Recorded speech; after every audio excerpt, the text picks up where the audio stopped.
Donc, on avait étudié la semaine dernière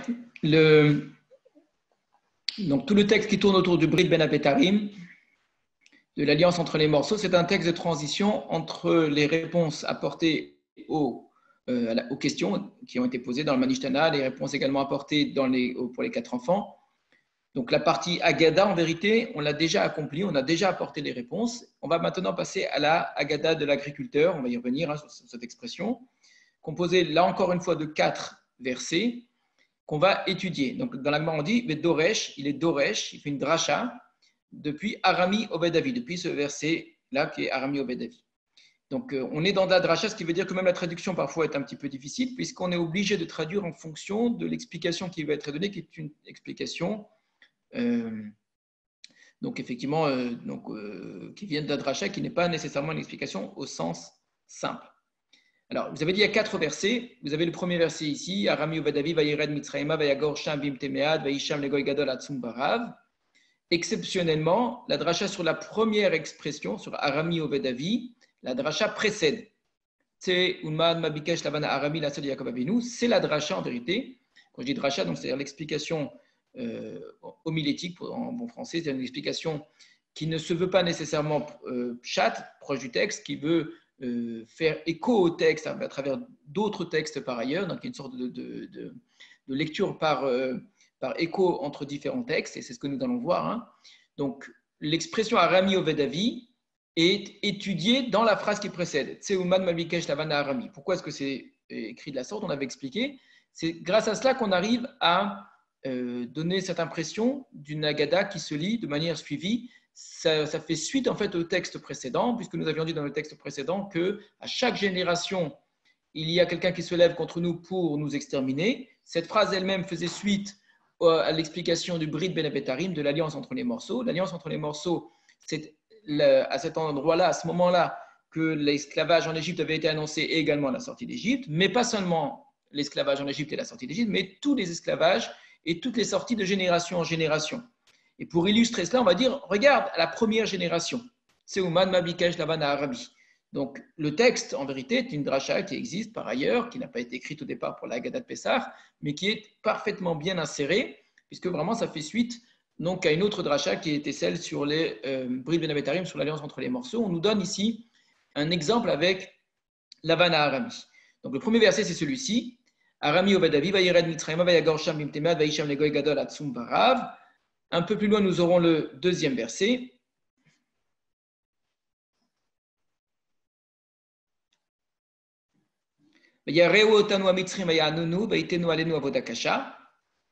Troisième verset.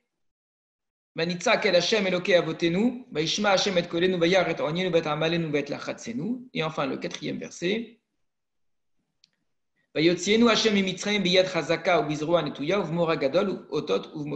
Vous aurez remarqué qu'après chacun de ces versets, vous avez donc une interprétation, mot à mot, expression par expression, et même parfois, ça va être le cas pour le quatrième verset, 2 interprétations qui vont être apportées sur la fin du verset. Donc cet ensemble-là se termine par les diplés. Donc les diplés, Dam, Tsefardéa, Kinim, ça n'est pas un texte à part entière dans la Haggadah de Pessah. Les diplés sont un élément, une partie, la dernière partie en fait, de l'étude des 4 versets de l'agriculteur. Lors de l'étude de ces 4 versets, on va interpréter ces versets. Et dans une interprétation qu'on va donner aux versets, on va arriver au diplé. Et c'est là que ça s'arrête. Le texte suivant, donc je ne l'ai pas noté ici, le texte suivant, c'est le fameux texte entre Rabbi Akiva, Rabbi Eliezer, etc., pour savoir le nombre de plaies qu'il y a eu en Égypte, le nombre de plaies qu'il y a eu sur la mer, ne fait pas partie du tout de notre texte, c'est une autre dracha qui a probablement été rajoutée suite aux 10 plaies, puisqu'on a parlé des 10 plaies, alors on cumule et on dit, si déjà il y en avait 10 dans la mer, s'il y en avait 10 en Égypte, il y en avait 50 sur la mer. Mais en fait, s'il y en avait 40 en Égypte, il y en avait 5 fois plus sur la mer, et s'il y en avait 50 en Égypte, 5 fois plus encore sur la mer. Mais c'est un autre texte qui a été rajouté, une dracha qui existait par ailleurs, qu'on a rajouté suite aux 10 plaies, ça s'entend très bien. Alors, ce que nous allons faire maintenant, c'est revenir donc au premier verset et regarder d'ailleurs les 4 versets dans leur contexte dans la Torah, ce qu'il faut toujours faire quand on a une dracha. Nous allons regarder le texte de la Torah. Ce serait bien de le faire avec vos propres chumashim, là, comme vous avez l'habitude. Et je ne peux que vous conseiller, pour être doresh pour étudier ces textes-là, d'utiliser ce que va nous dire la Haggadah, mais pas seulement. Prenez vos chumashim, prenez vos traductions, prenez vos commentaires et faites l'effort d'étudier ces versets avec les commentaires et avec les midrashim, si vous avez des midrashim dessus. Ça vaut vraiment, vraiment la peine. Ça fera partie de la mitzvah de Doresh. Si chaque année, on rajoute un commentaire de plus et encore un commentaire de plus, vous aurez une magnifique dracha, vraiment une très belle explication de l'ensemble de ces 4 versets. Donc, on va aller les voir dans leur contexte, d'abord les 4 versets, dans leur pshat, dans leur sens premier.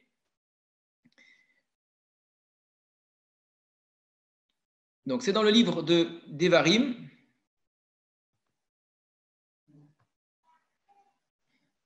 Donc, le livre de Devarim, vous y êtes, chapitre 26, c'est la fameuse Sidra de Kitavo. Ça fait partie des dernières mitzvot, de l'ensemble des mitzvot du livre de Devarim. Le livre de Devarim, ce sont des discours de Moshe. La partie centrale du livre de Devarim est composée de mitzvot. Moshe rappelle des commandements, et parmi les derniers commandements qu'il va rappeler, vous avez le texte que l'on a devant nous, qui est ce qu'on appelle la Haggadah de l'agriculteur. La Haggadah des Bikurim également, des prémices. La mitzvah des prémices est enseignée par ailleurs. Donc notre texte ici ne vient que par rapport à cette halakha nouvelle, enseignement nouveau, qui est celui de la Haggadah. Donc nous savions déjà par ailleurs dans la Torah que lorsque on a dans notre jardin, dans notre verger, dans notre champ, les premiers fruits de la terre d'Israël qui poussent, eh bien il faut les cueillir, les tout premiers, les prémices, et les amener à Yerushalayim. Ce que l'on apprend dans le texte qui est devant nous, c'est qu'il faudra à cette occasion réciter un texte mot à mot. Alors on va le lire. Vaya kitavo ala haaretz. Et ce sera lorsque tu viendras dans le pays, Asher Hashem Elokecha noten lecha nachala, qu'Hachem ton Dieu te donne en héritage, Virishta, que tu en prendras possession, Vayashav ta'ba, et que tu t'y installeras. Donc vous avez ici, Hachem donne la possession, nous on hérite et on s'y installe, ce qui signifie en vérité un certain nombre d'années avant d'entrer en terre d'Israël jusqu'au moment où l'installation est complète. Cette expression Yashav Taba est importante, elle s'applique évidemment à la terre d'Israël. Vela karta mereshit kol peria adama, et tu prendras des prémices de tous les fruits de la terre. Asher tavi me artsecha, que tu amèneras de ta terre. Asher Hashem Elokecha noten lach, Hashem ton Dieu te donne. Vesamta batene, tu mettras dans un panier. Vehalarta, et tu iras la makom asher yibchar Hashem Elokecha, vers l'endroit qu'Hachem ton Dieu se sera choisi, les shaken shemo sham, pour y faire résider son nom là-bas. Donc on va aller à l'endroit du Beth Amikdash. Vous voyez, ça n'a strictement rien à voir avec la fête de Pessah. On ne parle pas du tout de la fête de Pessah, on parle des prémices qui commencent d'ailleurs à partir de la fête de Shavuot. Uvata el Kohen, et tu viendras vers le Kohen, Asher Bayami même qui sera à cette époque-là. Ve'amarta elab, et tu lui diras, et voilà un verbe très important, Higadeti hayom l'Hashem Elokecha. Higadeti, c'est la même racine que le mot Haggadah. Alors, nous sommes tous habitués à traduire le mot Haggadah par récit. Chaque fois que vous avez cette racine dans le Tanakh, la racine les Hagid, ça ne veut pas nécessairement dire réciter, raconter. Raconter, c'est les sapers, même dans la Torah. Les Hagid, c'est clamer, dire quelque chose à voix haute, généralement. Alors, ça peut être pour raconter, effectivement, mais là, ici, par exemple, la traduction que vous avez, c'est « je viens reconnaître en ce jour ». Les Hagid, dans le sens de reconnaître. Là, on pourrait se traduire simplement « je viens clamer, je viens exprimer à voix haute ». C'est ça l'idée. Higad ti ayom la shalkar, je viens exprimer à voix haute, dans un sens de reconnaissance. Mais exprimer à voix haute une histoire devant un enfant, c'est raconter l'histoire. Mais l'expression les Hagid est très importante parce que c'est elle qui va nous faire le lien avec la mitzvah de Haggadah. Vehigad talevincha, tu raconteras à ton fils, tu clameras à ton fils, d'accord? Donc le même verbe apparaît dans les deux endroits. Ça suffit évidemment à faire un lien, surtout que le texte qui va être clamé par l'agriculteur parle de la sortie d'Égypte. Et en fait, c'est un récit de la sortie d'Égypte. Donc on a ici un récit de la sortie d'Égypte qui nous est présenté. On va revenir sur cette idée dans un instant. Donc, Higati Ayom, je suis venu clamer aujourd'hui l'Hachem Elokecha, Hachem ton Dieu, donc on parle au Kohen, au prêtre, qui va tiel haaretz, que je suis venu dans le pays. Je suis venu reconnaître que je suis venu dans le pays. Hachem Ishba, Hachem Labotenu la tête lanou, qu'Hachem, le Dieu de nos pères, avait juré de nous donner. C'était l'introduction qu'on avait à la Sidra.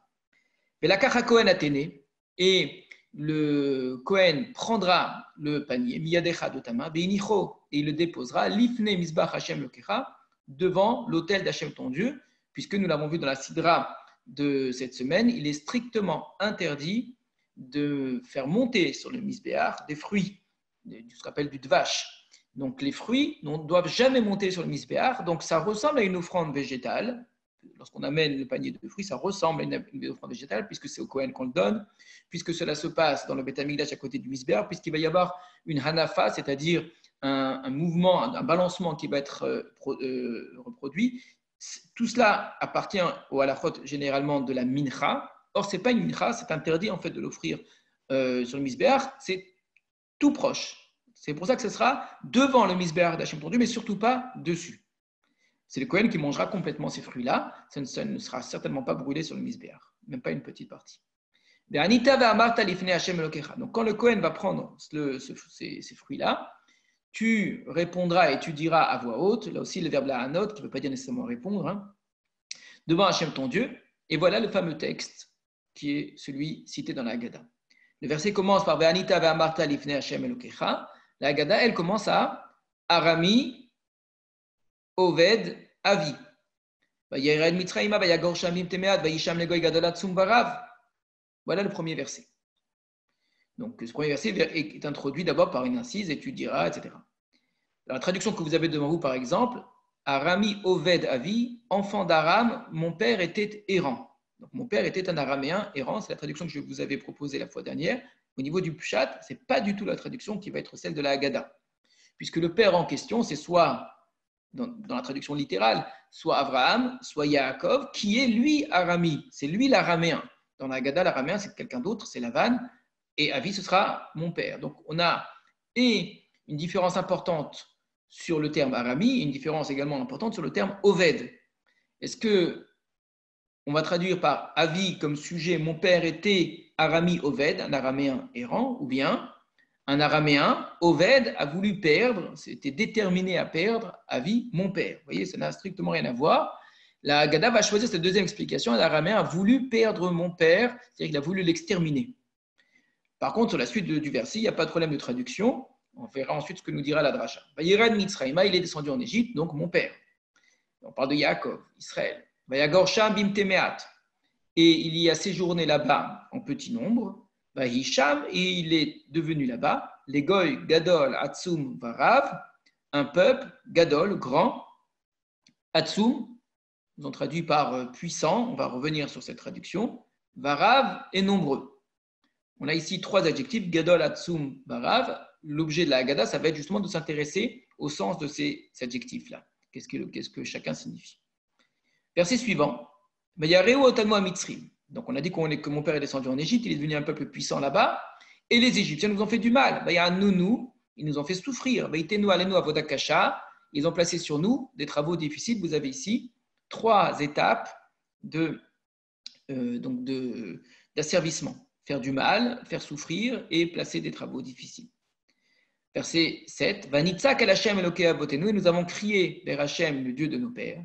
Vaishma Hashem et kolenu, et Hashem a entendu notre voix. Vayaret anienu, et il a vu notre misère. Vet amalenu, et notre peine, notre labeur. Vet lachatsenu, et notre oppression, notre détresse. Verset 8. Vayotzienu Hashem et Mitzraim, et Hashem nous a fait sortir d'Égypte. Vayat chazakov izroa netuya, avec une main forte et un bras étendu, expression qui est dite très souvent dans la Torah. Uv Mora Gadol, mais là on rajoute également Mora Gadol, avec une grande crainte. Uv Otot, et avec des signes. Uv Moftim, et avec des prodiges. Alors, vous aurez remarqué comment le texte est extrêmement bien construit. Vous avez un verset qui parle de la descente en Égypte et de cette multiplication où tout va bien en Égypte. Arami Oved Avi Vayired Mitzrayima Vayagor Sham Bim Temead Vayisham Legoy Gadol Atzum Varav. Tout va bien. Donc c'est la descente en Égypte et l'accroissement du peuple en Égypte. Ensuite, un verset pour l'asservissement, les Égyptiens qui font du mal, qui font souffrir, qui donnent un travail difficile. Un verset pour la plainte, qui est le plus long verset, c'est quand même assez étonnant. Nous avons crié vers Hachem notre Dieu, et Hachem notre Dieu a entendu notre voix, il a vu notre misère, notre peine et notre oppression.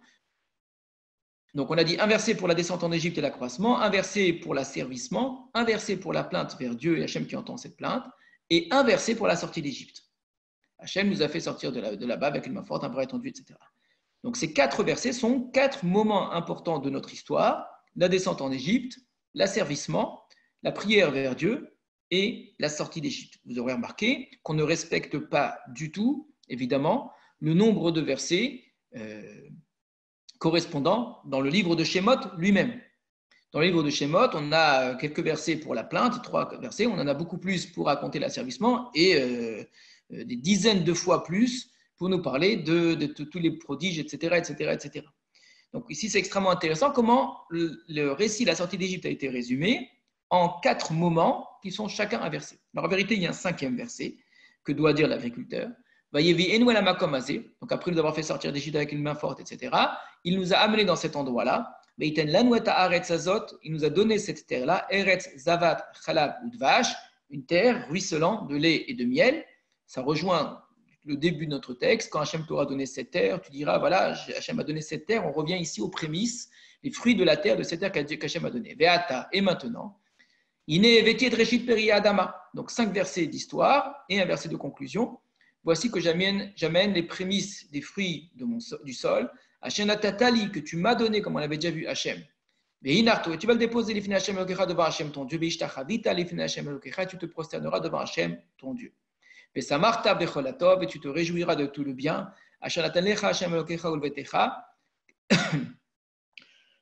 Qu'Hachem ton Dieu t'a donné ainsi qu'à ta maison. Toi, le Lévi, et l'étranger qui est en ton sein. Voilà l'ensemble du texte, donc 11 versets qui traitent de cette mitzvah, de la Haggadah des Bikurim, du récit de l'agriculteur. Alors, les 4 versets qui nous intéressent sont extrêmement importants, puisque nous avons une mitzvah le soir de Pessah de raconter la sortie d'Égypte. Nous avons nous-mêmes vu que cette mitzvah n'a pas de forme précise, c'est volontaire dans la Torah. Il y a des repères, il y a des règles à respecter, mais ce que nous devons dire précisément, exactement, n'est pas dit dans la Torah. Tu raconteras à ton fils, on avait vu, il faudra raconter en fonction, pour les uns plus l'esclavage physique, pour d'autres plus l'esclavage spirituel, c'est-à-dire l'idolâtrie.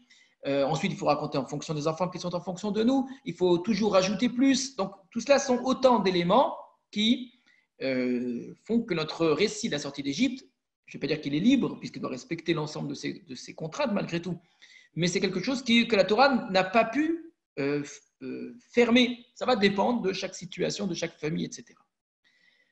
Ici, c'est intéressant parce qu'on a un récit de la sortie d'Égypte fait par la Torah elle-même. C'est-à-dire que Moshe dit aux bénis Israël, aux enfants d'Israël, la 40e année, c'est la mitzvah d'Hachem, c'est une mitzvah qui vient de Dieu. Voici le texte que l'agriculteur dira. Or, en l'occurrence, ce texte-là, c'est un récit de la sortie d'Égypte. Donc, c'est un choix extrêmement intéressant de résumer la sortie d'Égypte. On pourrait très bien prendre le livre de Shemot le soir de Pessah, depuis le début, et étudier l'ensemble des chapitres. C'est une solution, pourquoi pas? Ça fait beaucoup, surtout s'il fallait tout étudier. Or, nos sages, de manière extrêmement pertinente, se sont intéressés aux textes qui résument la sortie d'Égypte. On a des textes qui sont des Haggadot, pas de Pessah, mais qui sont des Haggadot, qui sont des récits. On en a un qui est très célèbre, c'est celui qui est devant nous. Il y en a d'autres également qu'on peut trouver dans la Torah, on peut trouver dans les Télim, on peut trouver ailleurs encore dans le Tanakh, où la sortie d'Égypte est racontée. Et c'est extrêmement intéressant pour les sages, parce que ce sont autant d'exemples, d'illustrations de ce que la Torah elle-même, ou ce que les prophètes eux-mêmes, ou ce que David Ameller, quand il écrit les Télim, choisissent à l'intérieur de l'ensemble du récit comme élément particulier, spécifique, etc. Donc, on l'a montré, par exemple, à travers ces 4 versets. Si nous avions dû résumer le livre de Shemot, on ne l'aurait probablement pas fait de cette façon-là, surtout qu'on a même une partie du livre de Bereshit là-dedans avec la descente en Égypte. On n'aurait probablement pas réservé un verset entier, le plus important, plus le plus long, à la prière à Dieu et Dieu qui a entendu la prière, puisque c'est très court dans le texte de la Torah elle-même. On y reviendra, j'espère, quand on va comparer les textes mêmes. Et puis, à l'inverse, un seul verset pour raconter l'ensemble des prodiges, des miracles, des plaies, c'est quand même assez incroyable. Donc, tout cela, c'est ce que nos sages ont remarqué, et ils vont être à l'affût de chacun des mots, chacun des dits, chacun des non-dits dans ce texte-là, en se posant la question à quoi renvoie chacun de ce texte, de manière à ce que le texte, aussi court soit-il, résume au mieux et de la manière la plus totale l'ensemble du texte de la sortie d'Égypte. Donc c'est comme si, dans ces 4 versets-là, vous aviez derrière chacun des mots, ou des expressions, ou groupes de mots, ou parfois des silences qu'il y a même. C'est comme si vous aviez une sorte de faisceau, comme ça, de fils comme ça, qui sortent de chacun de ces mots-là, et qui renvoient à d'autres versets, d'autres textes, d'autres paragraphes, dans le livre de Shemot ou ailleurs, ou dans Bereshit, ou dans plein d'autres endroits encore. Donc c'est comme si on avait tout résumé à travers ces 4 versets. Donc les sages vont regarder, vont s'interroger. Comment je peux trouver les diplés dans ce verset, puisque j'ai l'expression la main forte, le bras étendu, etc., les prodiges. Donc chaque mot ici va être analysé, l'un par rapport à l'autre dans le verset lui-même, et puis par rapport aux autres textes. Donc première étape de cette analyse, ça va être la comparaison entre ce qui est écrit devant nous et ce qui est écrit dans la Torah elle-même.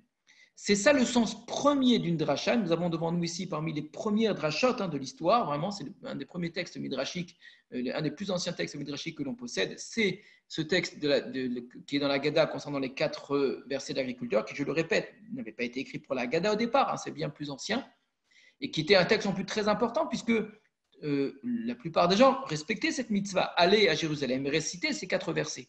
Et donc les explications sur ces 4 versets étaient des explications qui étaient très connues. Donc, première chose que vont faire nos sages, c'est un travail, ce que j'ai appelé une lecture en écho. À quel verset, à quelle expression, à quel mot renvoie chacun des mots qui se trouvent chez nous. Or, puisqu'on est dans du midrash, en vérité, il faut, à mon sens, ne pas s'arrêter au simple fait de trouver le verset correspondant au mot qui est chez nous. Ce mot-là renvoie à tel verset, tel autre mot renvoie à tel autre verset. Finalement, ça étoffe énormément notre texte. C'est qu'en fait, on passe à chaque fois par une étape qui est midrashique. C'est qu'on ne fait pas que rapporter le verset, mais c'est qu'en fait, on le rapporte sous une forme midrashique, c'est-à-dire ça passe par on pourrait dire par la machine midrashique, et que ça n'est pas juste un lien entre 2 versets, c'est un lien qui est travaillé par la force du midrash, par l'analyse du midrash, par les strates qui sont celles du midrash. Alors on va commencer avec le premier verset. Donc on avait dit Arami Oved Avi. Donc, vous pouvez le prendre ici, vous pouvez le prendre dans la Haggadah, c'est pareil. Donc, je le répète. Verset 5. Arami Oved Avi, Vayired Mitzrayma, Vayagor Sham Imtemeat, Vayisham Legoy Gadol Atzum Bara. Arami Oved Avi, la traduction littérale, mon père était un araméen errant. La traduction du Midrash, un araméen a voulu perdre mon père. Sur quelle base le Midrash se permet de le faire? Voilà un exemple ici où la dracha nous est donnée.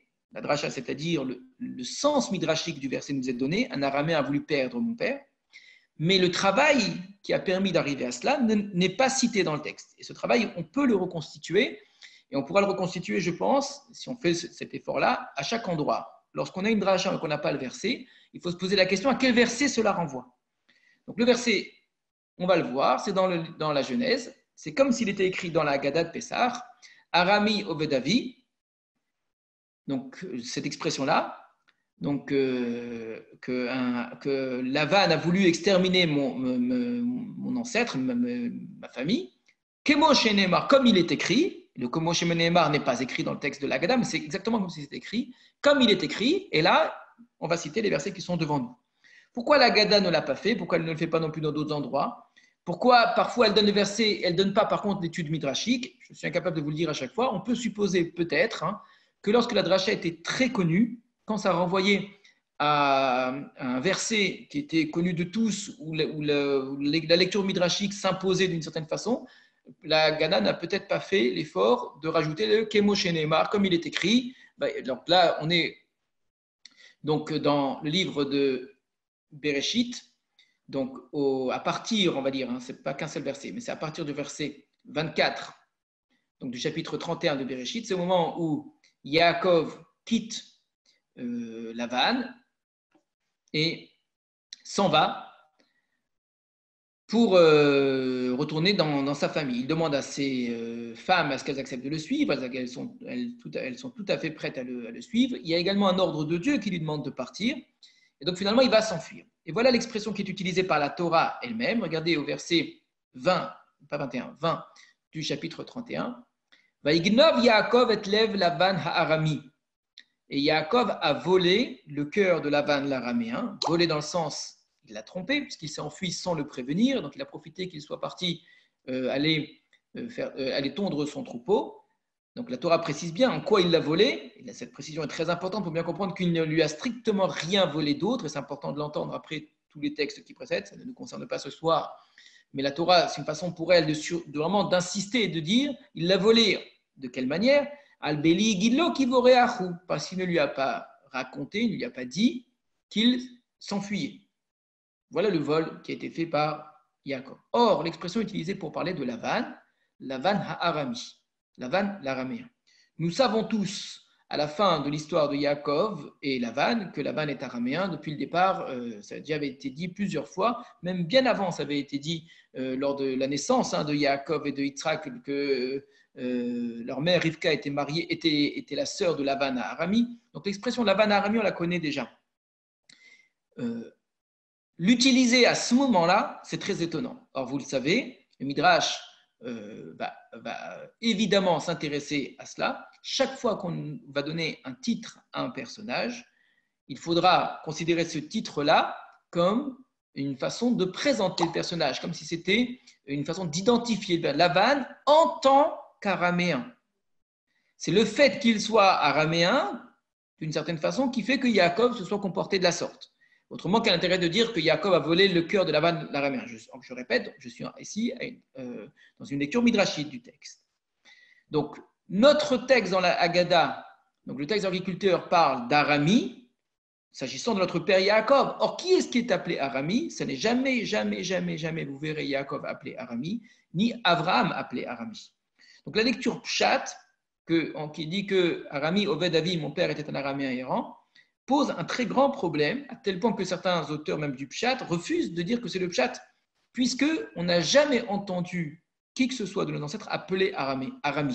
On sait qu'il vient d'Aram, on sait qu'il vient de Padan Aram, etc. Mais on ne dit pas qu'Avraham il était Arami, on ne dit pas que Yaakov était Arami. Par contre, on dit bien que Lavan était Arami. Vous voyez comme quoi le Midrash, ici, la lecture du Midrash, au moins s'agissant d'identifier Arami à Lavan, a sur quoi se baser. Mais bien plus que cela, ce qui nous intéresse, c'est de montrer qu'il a voulu exterminer mon peuple, ma famille en fait, le peuple n'existait pas encore. C'était la première génération déjà, où à peine la famille d'Israël était constituée, que déjà elle a failli être exterminée, que finalement on est sorti avec une grande richesse, comme ça avait été annoncé dans le Brit Ben Avetarim, dans l'alliance entre les morceaux. Alors ça, nous allons le voir dans la suite. Donc, j'ai juste voulu vous montrer que le mot Arami s'appuie sur donc, ce verset 20.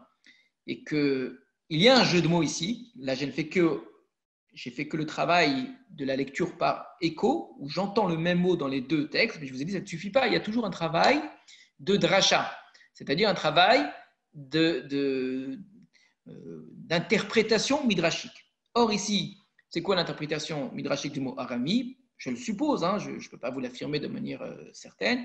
Pourquoi est-ce que Lavan est appelé Arami? Pourquoi Arami devient l'identification de Lavan même? Alors, c'est que c'est bien autre chose que simplement le fait qu'il vient du pays d'Aram. C'est qu'il y a un jeu de mots entre Arami et Ramaï. Ramaï en hébreu, c'est quelqu'un de trompeur, de malhonnête, un escroc. Donc, quand on dit Yaakov a volé le cœur de Lavan l'araméen, Yaakov ici passe pour quelqu'un de malhonnête. Il a volé. Alors, le texte va tout de suite atténuer en disant, en ne racontant pas qu'il s'enfuyait, et on comprend très bien parce qu'il risquait sa vie. Donc, on peut à ce moment-là, d'une certaine façon, tromper quelqu'un s'il s'agit de sauver sa propre vie. Donc, évidemment, ça suffit déjà pour atténuer. Mais mieux que cela, voilà comment le Midrash, d'après moi, lit le texte. Il nous montre que l'escroc n'est pas celui qu'on croit. Yaakov a volé, Lavan, l'escroc. C'est un petit peu comme ça qu'on pourrait lire. Lavan Harami, Lavan le Ramaï. C'est lui le vrai Ramaï. C'est lui qui a donné Léa à la place de Rachel. C'est lui qui, dans le texte qui précède, on l'a vu, quand Yaakov va s'en plaindre à ses femmes, et plus tard, plus encore, c'est lui qui sans cesse va tromper Yaakov et changer sans arrêt son salaire. Quand il disait qu'il lui donnait comme salaire des animaux tachetés, et bien finalement il disait non, pas du tout, c'est des animaux pointillés. Quand il disait des pointillés, non, c'est des animaux rayés, etc. Lavan a toujours été Ramaï. Donc Yaakov qui vient voler un escroc, ici il passe au contraire pour quelqu'un qui rétablit l'ordre et l'honnêteté. Tout cela, ça s'entend grâce au Midrash, mais en s'appuyant bien évidemment à chaque fois sur le texte lui-même. Par ailleurs, le Midrash ici nous fait entendre simplement une analyse du texte qui est une lecture simple du texte. Donc finalement, donc il s'est enfui lui et tout ce qui était à lui, on parle de Yaakov, il s'est levé, il a traversé le fleuve, donc on parle probablement ici de l'Euphrate, et il a mis son visage, c'est-à-dire il a tourné son visage en direction de la montagne de Gilad, donc il se dirige vers la partie qui est à l'est du Jourdain pour ensuite traverser le Jourdain et aller en terre de Canaan, donc le pays de son père. Et on a raconté à Lavan le troisième jour que Yaakov s'était enfui. Il a pris ses frères avec lui, il l'a poursuivi derrière Shivat Yamim pendant 7 jours. Et il l'a littéralement collé, c'est-à-dire il est quasiment arrivé à lui, il ne l'a pas encore atteint sur la montagne de Gilad. Donc on est dans le mont Gilad, à l'est du Jourdain, donc c'est très proche de la terre de Canaan, et c'est là que Lavan risque donc d'atteindre Yaakov. Il est à 2 doigts. Ce qui les sépare, c'est une simple nuit. La nuit passée, Lavan terminera sa poursuite et va rattraper Yaakov. Et là, verset 24, Vayavo Elokim el Lavan Arami. Et Elokim est venu chez Lavan Arami, encore une fois, et là on retrouve l'importance de ce terme Arami. Vous voyez à quel point, quand la Haggadah nous parle de Arami Ovedavi, on ne peut pas s'empêcher de penser à Lavan. Elokim est venu chez Lavan l'Araméen, Bachalom Alayla, dans le rêve de la nuit. Bayomerlo, il lui a dit, Hishamer Lecha, garde-toi. Pen tedaber im Yaakov, que tu ne parles pas Yaakov, mitov adra, ni en bien ni en mal. Là, on parle pour l'instant de parler. Donc, on peut dire les intentions de Lavan sont négatives, mais juste de parler négativement, puisque c'est ça que Dieu lui interdit. Alors, vous allez voir qu'en fait, c'est bien plus grave que cela. Yasek Lavan et Yaakov, oui, c'est ça, et Lavan a atteint, donc il est arrivé jusqu'à Yaakov, et Yaakov taka et Aolo Behar, et Lavan taka et Echa Behar Gilad. Yaakov avait planté sa tente sur la montagne, et Lavan avait planté sa tente dans la montagne de Gilad. Yomer Lavan et Lavan a dit Yaakov, mais Asita, qu'as-tu fait? Tignovet Levavi, tu as volé mon cœur, c'est ce qu'on a vu dans le texte. Et tu as conduit mes filles comme des captives de guerre, des prisonnières de guerre. Les pauvres filles, tu les as prises, tu les as trimballées comme ça, comme si elles fuyaient la guerre. Mes filles, et Benotaï, mes filles. La manarbet à l'ivoire, pourquoi t'es-tu caché pour t'enfuir? Enfin, Tignovoti, tu m'as volé, deuxième fois. Velo egad tali, tu ne m'as pas raconté. Va shalechacha besimcha ou beshirim betov ou bechinor, et je t'aurais renvoyé avec joie, avec des chants, avec des tambourins, avec de la harpe. Velonetash tani, et tu ne m'as même pas laissé les nashek, les vanaï, les livnotaï, embrasser mes fils. Donc on parle ici des petits-enfants, les livnotaï et mes filles. Ata, maintenant, iskalta asso, tu agis de manière complètement stupide. Le Lavan qu'on découvre ici n'est pas du tout celui qu'on risquait d'imaginer, puisque il vient reprocher à Yaakov de ne pas l'avoir informé, parce que s'il avait informé, eh bien, il aurait fait une grande fête. Et c'est vraiment pas beau la manière dont Yaakov s'est comporté. Il se comporte mal puisque les filles de Lavan sont trimballées comme des prisonnières de guerre. Ça ne se fait pas, ce sont mes filles. On n'agit pas ainsi envers mes filles. Et puis je ne les ai même pas embrassées, et je n'ai pas embrassé mes petits-fils, d'accord? Qu'il appelle ici mes fils. Donc tu t'es vraiment comporté de manière stupide. Rappelez-vous ce qu'Hachem avait dit à Laban, de ne parler à Yaakov ni en bien, ni en mal. En mal, on comprend, mais pourquoi est-ce qu'il ne devrait pas lui parler en bien? Or, là, il est en train de lui parler en bien, en disant qu'en fait, il ne lui voulait que du bien. Bien en bien, il ose parler alors que Dieu ne lui avait pas dit de faire, mais regardez, même en mal aussi, il va lui parler, et ça va jeter un éclairage sur l'ensemble de ses véritables intentions. Yesh le el yadi. J'ai en vérité la force dans ma main. La asot imachem ra, de vous faire, à vous tous, imachem avec vous, de vous faire du mal. Velo avichem emesh amar elai, et le Dieu de vos pères m'a dit hier, les morts en ces termes, mishamer lecha, garde-toi, midaber im Yaakov, de parler avec Yaakov, mitov adra, ni en bien, ni en mal. Ce qui veut dire que Lavan a compris que la parole dont il s'agit, parler avec Yaakov, ce n'est pas de parler, puisqu'il se permet et de parler en bien et de parler en mal, mais ce qu'il se retient de faire, il le dit clairement, explicitement, ce qu'il se retient de faire, et uniquement parce que Dieu lui est apparu en rêve, le Dieu des pères de Yaakov, parce que le Dieu des pères de Yaakov et des enfants de Yaakov lui est apparu, c'est uniquement pour cela qu'il se retient de faire ce qu'il avait l'intention de leur faire du mal, la asot imachem ra. Et leur faire du mal, ce n'est pas simplement leur crier dessus, bien évidemment. C'est comme nous dit la Haggadah, la volonté d'exterminer complètement cette famille-là. Ve'ata, et maintenant, alors halarta, tu es parti, car tu avais la nostalgie, tu avais envie de retrouver la maison de ton père. La maganavta et Eloi, pourquoi tu volais mes dieux? Voilà un nouveau reproche. Tu m'as volé mon cœur, c'est une chose, maintenant tu as volé mes dieux. Alors pour mon cœur, tant pis, mais mes dieux, par contre, ça, je ne laisse pas passer. Comme quoi, il y en a pour qui leurs dieux idolâtres sont plus importants que leur propre cœur. Et à ce moment-là, Yaakov répond seulement, ça ne nous intéresse pas directement, puisque là va commencer la recherche dans toutes les affaires de Yaakov. Rachel avait caché les idoles, enfin les téraphim, et Yaakov qui dit celui qui les a cachés, qu'il meurt. Alors ça ne nous concerne plus, mais nous avons vu comment Lavan Ha'arami, 2 fois plus dans ce texte de cette façon-là, avait véritablement comme intention de la sot imachemra, de leur faire du mal. Hein. C'est dans ce texte qui va suivre que seulement pour la première fois, Yaakov va tout déballer, va dire vraiment tout ce qu'il a souffert, alors qu'il ne s'était jamais permis de le dire, et combien il a été trompé. C'est lui qui a été trompé sans arrêt, sans arrêt, sans arrêt. Regardez au verset 42, Loulé Eloké Avi, Eloké Avram ou Fachad, Yitzhak. Si ce n'était le Dieu de mon père, le Dieu d'Abraham et la peur de Yitzhak, Hayali qui était avec moi, qui a Atarekam Shilartani, maintenant tu m'aurais renvoyé sans rien.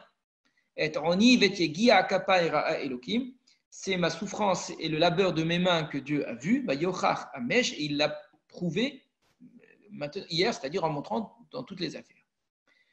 Bayan Lavan, Vayomer El Yaakov, Lavan a répondu à Yaakov, Habanot Benotai, les filles sont mes filles, Ve'abanim Banai, et les fils sont mes fils, Ve'atson Tsoni, et le menu bétail, c'est mon menu bétail. Et tout ce que tu vois, parce qu'il y a tout sorti, toutes ces affaires ont été mises dehors, toutes les tentes ont été vidées. Et à mes filles, que ferai-je aujourd'hui, ou à leurs fils qu'ils ont enfantés? Ce verset est terrible, puisque après que Yaakov se soit plaint et vraiment sorti de toute l'amertume qu'il avait en lui, qu'il avait souffert la nuit, qu'il avait souffert en été, qu'il avait souffert en hiver et qu'il a été trompé sans arrêt, que lui répond Lavan? Mais en fait, tout ça, c'est à moi. Mais c'est exactement le contraire, il n'y a strictement rien qui est à lui ici. Mais il dit cela comme quelqu'un qui a été pour la première fois surpris d'entendre tous les reproches que Yaakov a à lui dire. C'est une rafale comme ça de reproches qui lui est tirée dessus. Et ne sachant pas quoi répondre, d'une certaine façon, il dit quelque chose pour se défendre en disant mais non, mais je n'ai pas l'intention de faire du mal à mes filles ni à mes fils. Mais ce ne sont plus tes filles, ce sont elles-mêmes qui l'ont dit. Elles ont dit à Yaakov, on n'est pas ses filles parce qu'il nous a vendus. Ce ne sont certainement pas ses fils, ce sont les enfants de Yaakov. Et c'est encore moins son bétail puisque c'est le bétail de Yaakov.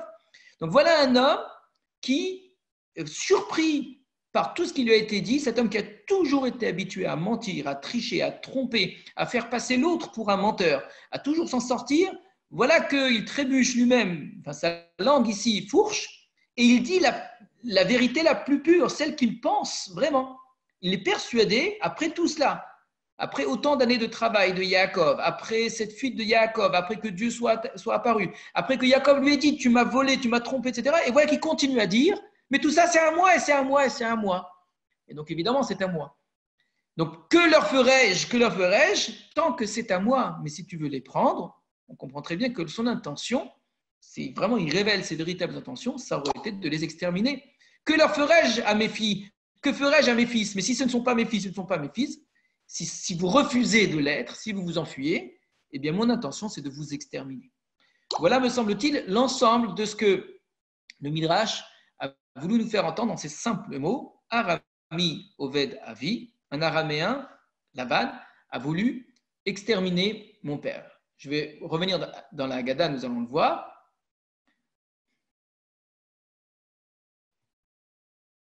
Seulman Mabikesh Laban Arabi. Sors et étudie. C'est ce que nous venons de faire. On ne s'est pas suffi de lire. Nous sommes partis prendre le Chumash. Nous avons regardé. Nous avons fait attention au texte. Ma Bikesh Laban Arami. Qu'est-ce que Laban Arami Bikesh? Qu'est-ce qu'il a demandé? On a vu ce qu'il a demandé. La Asad de Yaakov Avinu, de faire à Yaakov Avinu. Il avait voulu l'exterminer. D'où je vois cela? que Paro, lui, lui avait fait que pour les mâles, mais lui, c'était de la accord et d'accord de tout exterminer. C'était vraiment ça son intention, comme le Midrash nous l'a appris. Donc, ce que nous avons fait, c'est que nous sommes allés voir le verset. Donc, on aurait pu mettre Kemo Shenema, comme il est écrit, avec tous les versets que nous avons cités, en n'oubliant pas la partie midrashique. Voilà pour les seuls 3 premiers mots Arami Ovedavi. La suite, nous allons le voir dans la Haggadah de Pessah. Vayered Mitzraïma, il est descendu en Égypte. Donc Yaakov, notre père, est descendu en Égypte. Midrash, Anus Alpi Adibour, contraint par l'ordre de Dieu, par la parole d'Hachem. Donc on a ici la dracha, nous n'avons pas le verset. D'après mon hypothèse, il aurait fallu un Kemo Sheneemar, comme il est écrit, et de voir le verset avec l'interprétation qui nous permet de dire ce qui semble être le contraire du texte. Et là, il faut s'y habituer. Le Midrash fait très souvent cela. Le Midrash n'est pas là pour dire exactement ce qui est écrit, même parfois, au contraire, nous dire exactement l'inverse. Le verset nous dit que Yaakov est descendu, la forme active, c'est lui qui a pris l'initiative de descendre. Donc, un araméen a voulu exterminer mon père et mon père est descendu en Égypte, point. Pas du tout, nous dit le Midrash. Il n'est pas descendu comme cela. Il est descendu contraint et forcé par Hachem. Évidemment, le Midrash est important, le Midrash est pertinent ici. Parfois, on va avoir des Midrashim dont on va avoir l'impression qu'il ne faut que répéter le texte. Il faudra se demander, mais qu'est-ce que cela m'apprend? Ici, ça n'est pas le cas. Ici, on a un Midrash qui interprète vraiment puisqu'il nous dit exactement le contraire. Mais où voit-on dans la Torah qu'il y a une contrainte à descendre en Égypte? C'est ce que nous allons voir.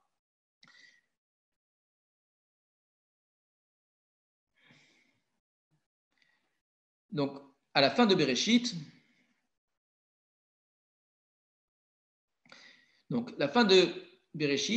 vous avez au chapitre 45 et 46, donc c'est la fin du 45, dernier verset, et le début du 46, lorsque Yaakov apprend que son fils est vivant et qu'il décide de descendre en Égypte. Et ce que nous avons remarqué, c'est-à-dire dans la Haggadah de Pessah, que le texte de l'agriculteur, que Vayered Mitzraïma, il est descendu en Égypte, l'initiative viendrait de Yaakov, vient le Midrash, il dit non, c'est Dieu qui l'a forcé. Eh bien, nous allons nous rendre compte que dans la Torah, nous voyons les deux idées en fait, en Bereshit. Donc, les frères de Yosef sont montés chez leur père. Verset 26, ils ont raconté à Yaakov en disant Yosef est encore vivant. Verset 27, il lui a raconté tout ce que Yosef leur avait dit et il a vu les agalotes, les voitures, les charrettes que Yosef avait envoyées. Et le souffle de Yaakov a revécu. Et là, verset 28, Vayomer Israël. Et Israël, vous voyez qu'il change de nom, c'est très joli, a dit Rav, c'en est beaucoup, ça suffit. Od Yosef ben Ichai, mon fils Yosef est encore vivant. Elecha vers Enu, je vais aller et je vais le voir, Beterem Amout, avant que je ne meure. Qui prend l'initiative d'aller en Égypte? C'est Yaakov. C'est clairement écrit dans ce verset 28. Là, ce n'est pas Dieu du tout qui lui dit. Apprenant que son fils est vivant, il choisit d'aller en Égypte. Et vous aurez remarqué que le verbe, c'est Elecha vers Enu. Je vais aller et le voir, il n'y a pas écrit Ered. Je vais descendre en Égypte. Comme quoi, le texte du Midrash peut très bien s'appliquer à un autre verset. C'est ce que nous allons voir. Alors, le verset suivant, justement.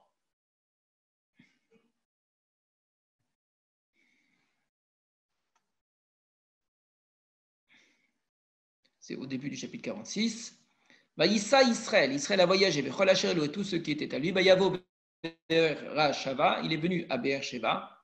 Vaïsbar Zavachin Eloké Aviv Yitzhak. Il a offert des sacrifices au Dieu de son père Yitzhak. Donc on est toujours dans ce mouvement dont l'initiative a été prise par Israël de vouloir aller chez son fils.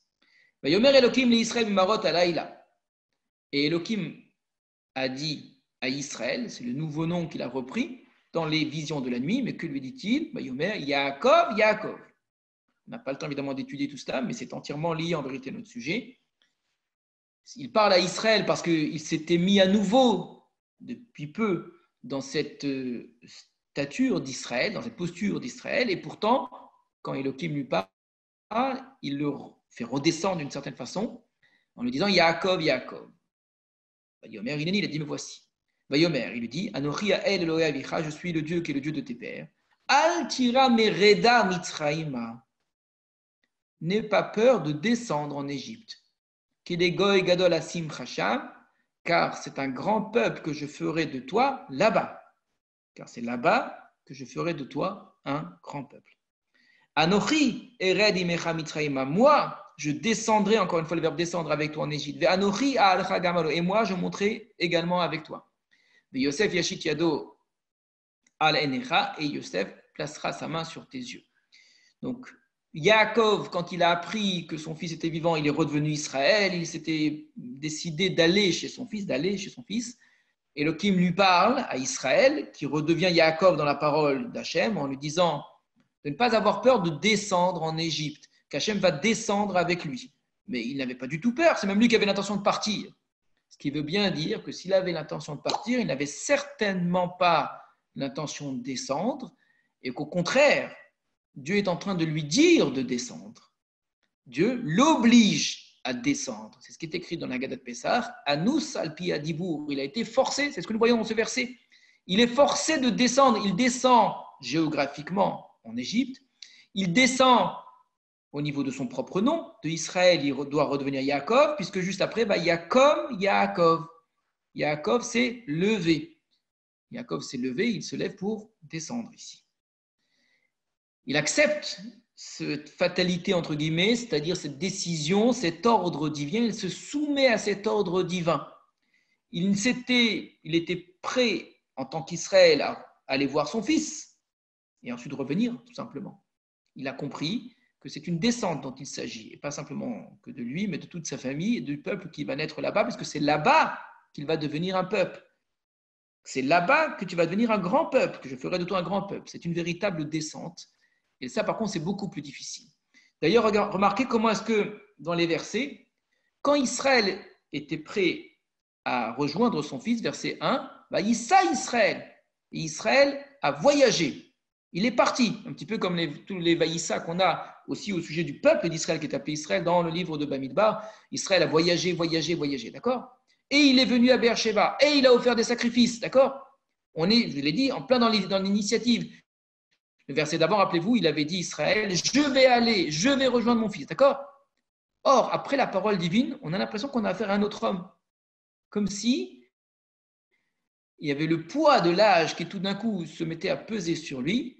Jacob s'est levé de Beersheba, Vaïs ou Bene Israël et Yaakov Aviem, et les fils d'Israël ont porté Jacob leur père. Vet Tapam, Vet Neshem, et leurs enfants et leurs femmes. Regardez, on a presque infantilisé Jacob, ou sélinisé. C'est-à-dire qu'il est devenu tellement vieux qu'il n'arrive plus à marcher, il est avec les bébés. Agalot a cherché la parole à cet auto dans les charrettes que Paro avait envoyées pour qu'on le porte. C'est terrible. Avant la parole de Dieu, il était comme un jeune homme prêt à voyager et à sauter par monts et par veaux pour rejoindre son fils. Et après cette parole de Dieu qu'il a appelée du nom de Yaakov 2 fois, qui lui a fait comprendre qu'il allait mourir en Égypte, qui lui a fait comprendre que son peuple allait descendre profondément, et on a dit géographiquement au niveau du nom et pas seulement, descendre en termes de niveau, de qualité de peuple, dans sa relation à Dieu également. Il n'arrive plus. Ça, même quand il se lève, c'est pour être porté. Il se lève parce que malgré tout, se lever, chaque fois que vous aurez le verbe se lever, c'est la volonté d'accomplir l'ordre divin malgré la difficulté à accomplir cet ordre divin. Tout ce que je vous ai dit là, c'est résumé en un mot dans la Haggadah de Pessah, Anus. Anus, il est forcé, il est contraint à Pi Adibour par la parole. La parole, c'est l'ensemble du texte. Là, les versets 2, 3 et 4 que nous venons de lire. Là aussi, la Haggadah aurait pu dire Kemoshe Neymar, comme il est écrit, etc. La Haggadah ne l'a pas fait. Je ne peux que supposer, je n'ai pas aucune preuve pour le montrer, que le texte était probablement suffisamment connu pour que ce ne soit pas nécessaire de préciser le verset. Ça n'est peut-être pas le cas, je ne sais pas. En tout cas, cela me paraît juste. Et ça me permet, on n'en a pas vu beaucoup, nous en avons vu que 3 pour l'instant, de continuer à considérer qu'à chaque fois, il y a un verset qui se trouve, enfin il y a des mots qui se trouvent dans les versets d'agriculteurs, il y a des versets qui se trouvent quelque part dans la Torah ou dans le Tanakh, on verra de manière plus générale, il faut retrouver ces versets-là, et entre ces versets, cette étude par écho, vous avez une dracha. Donc, quand on reprend le texte de l'agriculteur, c'est comme si vous disiez, comme si vous aviez un faisceau de fil derrière ces mots des 4 versets de l'agriculteur, puisque derrière chaque mot, vous avez des versets qui sont reliés et des drachotes. Et je peux même supposer que ce que je viens de vous faire, c'est-à-dire de vous montrer ici un ensemble de versets, un ensemble de drachotes, derrière juste Vayered Mitzrayma, il est descendu en Égypte, derrière ces 2 mots-là, qu'il y a probablement d'autres versets encore qu'on pourrait rajouter. Là, on a montré un exemple, il y a peut-être d'autres versets qui vont encore dans ce sens-là, la même chose pour Lavan, et d'autres drachotes. Nous n'avons vu ici qu'un exemple. Alors, continuons dans la Haggadah de Pessah.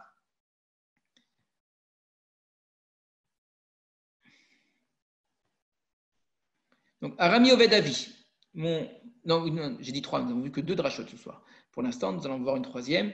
Arami Oved Avi, mon père était un araméen errant. On a montré qu'il ne fallait pas lire comme ça, mais Lavan, Arami, a voulu exterminer mon père. Nous avons vu les psukim qui le prouvent. Vayiren Mitramel est descendu en Égypte. Anous Alpiadibour, forcé par la parole divine. Nous avons vu effectivement en quoi il était forcé et à quel point d'ailleurs il y a une transformation chez Yaakov, qui était Israël, qui est devenu Yaakov, qui était prêt à partir, je dis comme un jeune homme, et qui se retrouve très vieux, obligé d'être porté après cette parole qui Anous, qui le force, comme quelqu'un qu'on contraint, qui vraiment y va presque en marche arrière. Vayagor Sham Bimte Meat.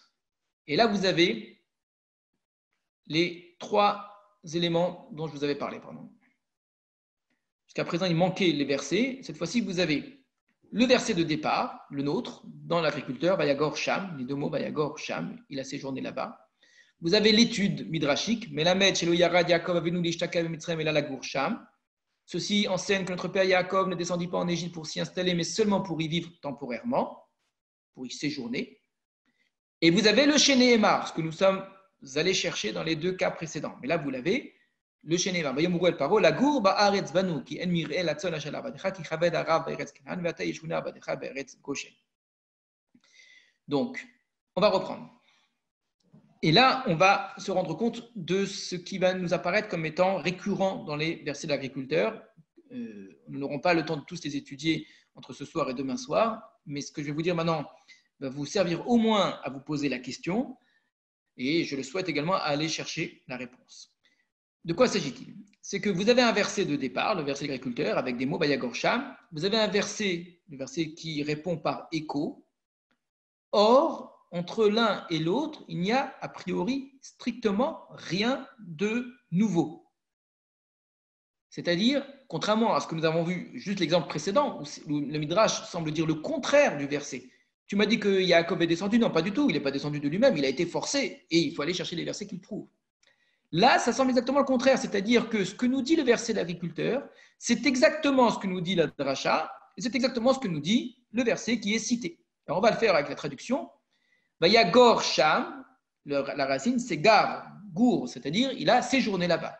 Cela m'apprend que Yaakov est descendu, non pas pour s'y installer, mais pour y séjourner. Ben oui, c'est ce qui est écrit, Vayagor Sham. Pourquoi est-ce que j'irais imaginer qu'il était parti pour s'y installer? Je n'ai pas de verset qui me dit qu'il est parti pour s'y installer. Donc la dracha me dit qu'il est parti pour séjourner. C'est ce qui était écrit. Alors on pourrait dire que la dracha est venue nous le faire remarquer. Nous n'aurions pu penser, nous, par une lecture rapide que Vayagor, nous n'aurions pas fait attention à la racine et on aurait traduit par il a voulu habiter là-bas. Non, non, pas du tout, vient la dracha. Et on nous dit comme c'est écrit. Or, ce qui est écrit, c'est exactement ce qui est écrit dans le texte de l'agriculteur, sauf que c'est plus long. Donc au lieu d'avoir 2 mots, vous avez une phrase entière. Vayomru el paro, ils dirent à Paro, il s'agit des frères de Yosef qui ont dit à Paro, la gour ba'aretz banu. C'est pour séjourner dans le pays que nous sommes venus. Donc voilà, encore une fois. Donc tu vois, c'est comme si le Midrash nous disait, tu vois, quand l'agriculteur dit qu'ils sont venus pour séjourner, c'est vrai ce qu'il dit l'agriculteur, parce que c'était écrit comme ça dans le livre de Bereshit. Mais bien évidemment que c'était vrai. Il ne manquerait plus que la Torah dise quelque chose qui se contredit. Ce qui est étonnant, c'est l'inverse. C'est dans la dracha précédente, où ce qui est écrit dans la Torah au moment de l'agriculteur semble ne pas correspondre à ce qui est écrit dans la Torah. Et là-bas, nous avons vu que la Torah dit les deux en vérité. Mais de m'apprendre que ce que dit l'agriculteur, c'est ce qui est écrit dans Bereshit, bon, ça n'est pas particulièrement intéressant. Donc, ce que je suppose, c'est qu'il y a évidemment une dracha ici, derrière, qu'il faut comprendre. Derrière cette question de séjourner. Donc, on va lire tout le verset déjà. Vayomru el paro, ils dirent à Paro, ce sont les frères de Yosef qui vont parler à Paro. Quand est-ce que les frères de Yosef parlent à Paro? Après que Yosef les ait préparés. C'est-à-dire, Yosef va voir ses frères et va leur dire, je vais vous présenter à Paro, parce que Paro voulait les voir, et vous lui direz quelque chose. Donc nous avons ce que Yosef leur demande de dire, et nous avons ce que eux disent ensuite à Paro, ce qui ressemble beaucoup à ce que Yosef leur a demandé de dire. Nous allons le regarder. Et c'est dans cette parole à Paro, quand eux viennent parler à Paro, ils expliquent en fait pourquoi est-ce qu'ils viennent. Et El Paro, ils dirent à Paro, la gourba aretz banu, nous sommes venus pour séjourner dans le pays, lu selon l'assistance du Midrash, séjourner, ça veut dire ne pas s'installer ici, ne pas devenir habitant du pays. Le guerre, c'est quelqu'un qui reste étranger. Nous sommes venus pour vivre ici tout en restant étranger, donc avec l'espoir un jour de quitter ce pays. Et d'ailleurs, ils justifient cela. Le fait de justifier, ça prouve bien à quel point leur intention n'est pas d'y rester. Qui enmirait la tzon asher lavadecha. Car il n'y a pas de pâturage pour le menu bétail de tes serviteurs. Ce qui veut dire que le jour où il y aura du pâturage, on s'en ira. Pourquoi n'y a-t-il pas de pâturage? Car la famine est lourde dans le pays de Canaan.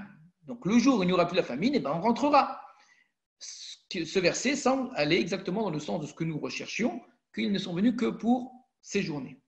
Veata, et maintenant, Yeshvuna avadecha beretz Goshen, que tes serviteurs, et là en vérité, il faut remarquer, Yeshvu, qu'ils s'installent dans le pays de Goshen. Nous étions partis pour chercher un verbe, lagour, séjourner, et nous l'avons trouvé. Donc, ils ne sont pas allés pour séjourner, comme c'est écrit, ils sont allés pour séjourner. Or, dans le même verset, on trouve les deux verbes en vérité. Or, si la dracha tient à insister et à dire que les enfants d'Israël n'avaient que seule intention de séjourner, pourquoi me citer un verset où précisément j'entends les deux? Ils sont venus pour séjourner et que maintenant ils s'installent. C'est quand même assez surprenant. Alors, on pourrait dire, au niveau du pshat, évidemment, ce sont des verbes, notre intention c'est de séjourner et s'installer de sens habiter, point. Or, nous sommes ici au niveau de la dracha et chaque mot, chaque verbe ici cache d'autres sens qu'il faut essayer de percer. Pour comprendre cela, nous allons regarder le texte dans la Torah, c'est ce qu'il faut faire à chaque fois, ne jamais étudier un texte sans aller le voir dans son contexte. Une dracha est beaucoup plus large en vérité que le seul mot qui est cité, et évidemment souvent les commentaires qui vont avec, les midrashim qui vont avec. Alors,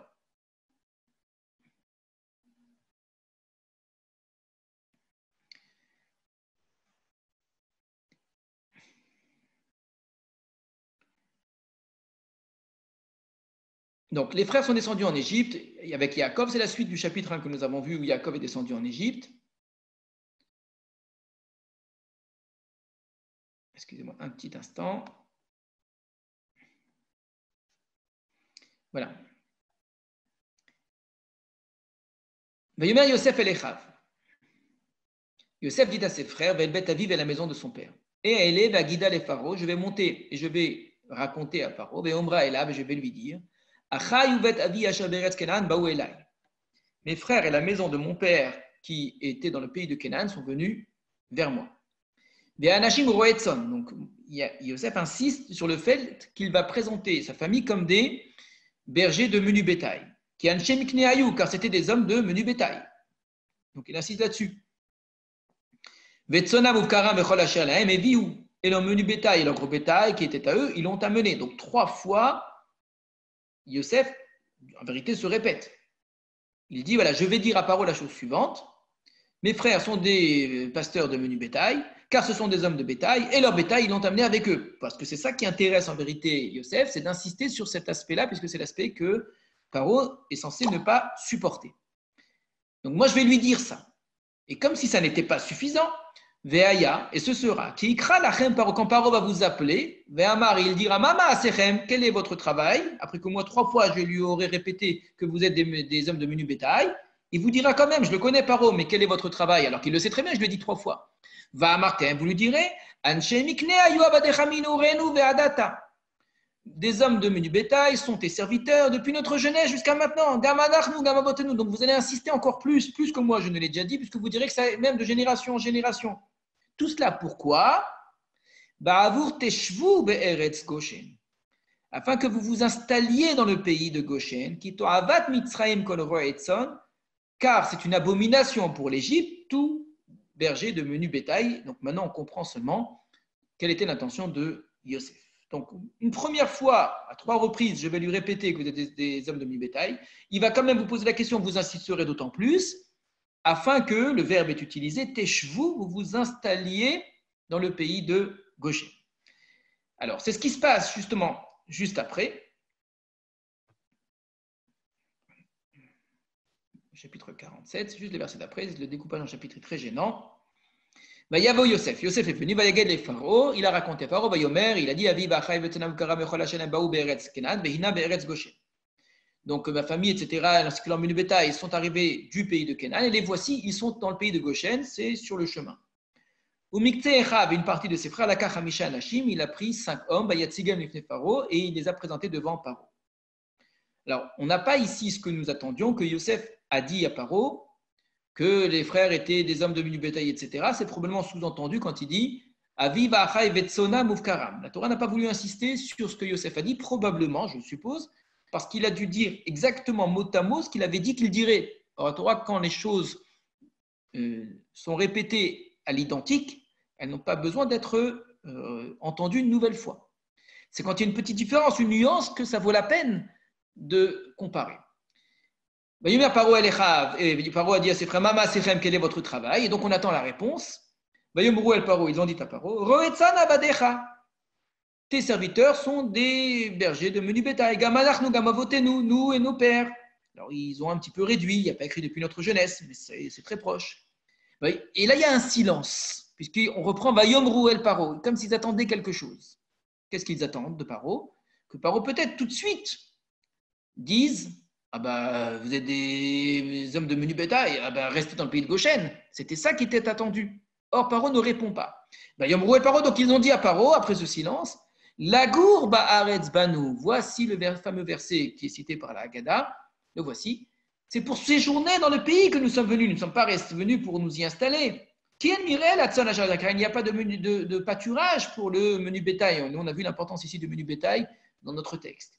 Car la famine est lourde dans le pays des Canaan. Et puisque Paro n'a pas fait la proposition qui était attendue, alors eux la formule, Ve'ata, et maintenant, Yeshbuna badecha be'eretz Goshen, que tes serviteurs s'installent dans le pays de Goshen. Ils attendaient que Paro le dise. Or, Paro ne l'a pas dit. Ne l'ayant pas dit, alors il le demande. Alors finalement, quand nous voyons tout cela, tout ce texte-là a pour but de s'installer ou ça a pour but de séjourner.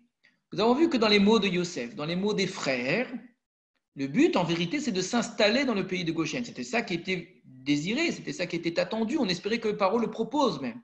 Ne l'ayant pas proposé, c'est ce par quoi concluent les frères de Yosef. Mais c'était ça le véritable but. L'idée de Lagour ba'aretz banu, ça nous est tombé dessus, on ne l'attendait pas, c'était pas dit dans les mots de Yosef. C'est juste une façon d'introduire ce que eux vont proposer, puisque Paro ne l'a pas fait. Donc, voyant que Paro ne dit rien, alors ils essayent un petit peu d'arranger les choses en disant nous sommes venus ici simplement pour séjourner. Donc, ce que va faire la Haggadah, ce que fait le Midrash, c'est de prendre ce verbe qui en vérité semble être secondaire, accessoire, dit en plus, et au contraire focaliser dessus comme si c'était là toute l'intention et la véritable intention des frères. La seule intention des frères.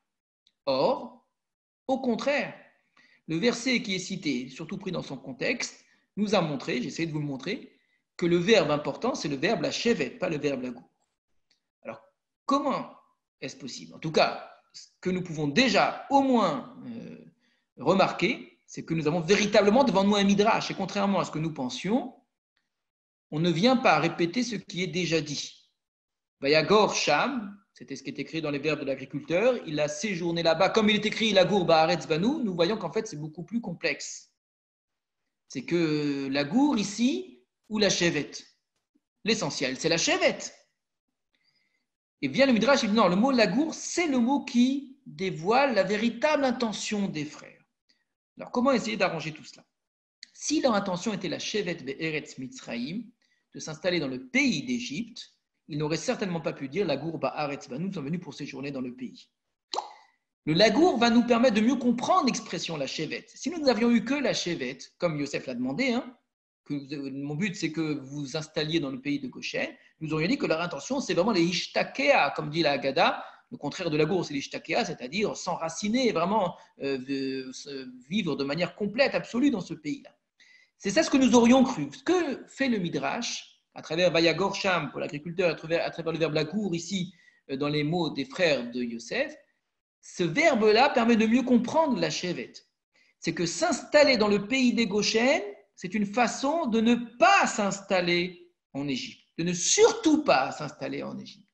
Tout ce stratagème de Yosef, qui insiste sur le fait qu'il soit berger, fils de berger, en allant une première fois, en leur demandant à eux de répéter et de voir que l'on dit, et que lorsque Paro n'a pourtant pas réagi, ils vont clairement demander surtout d'habiter dans le pays de Goshen, c'est que Yosef a une intention.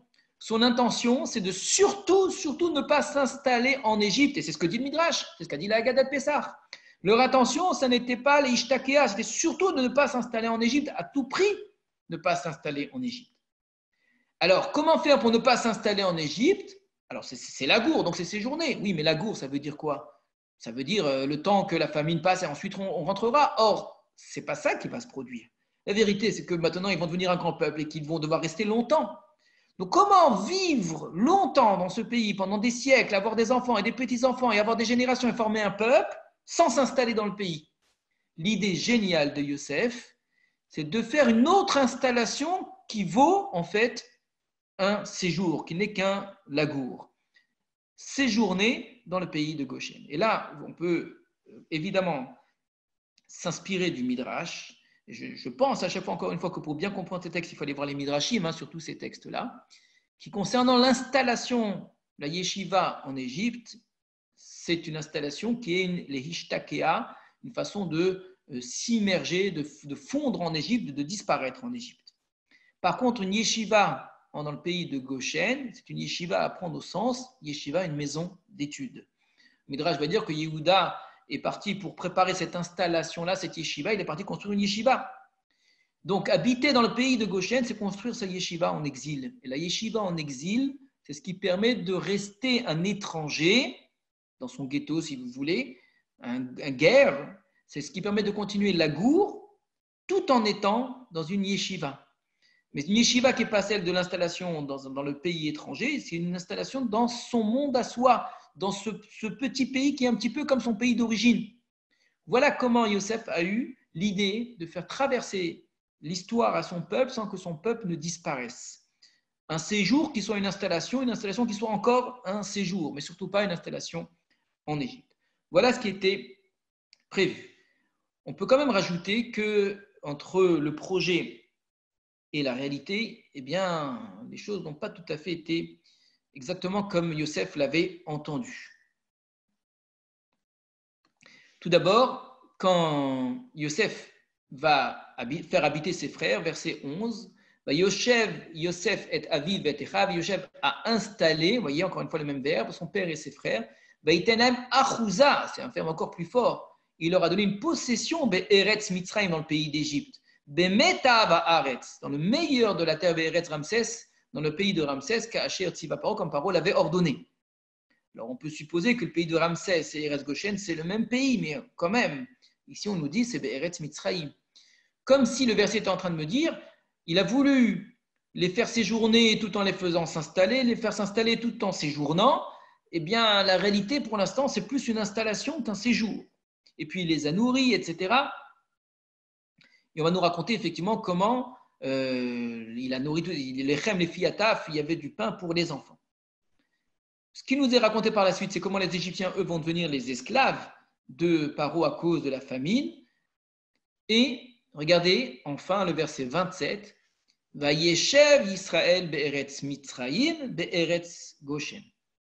Israël s'est installé encore une fois dans le pays d'Égypte, dans le pays de Goshen. Ils en ont pris possession. Vayifrou, ils ont fructifié. Vayirbu meod, ils ont beaucoup multiplié. Des verbes importants qui vont nous servir plus tard, en comparaison avec le début du livre de Shemot. Fructifier, multiplier.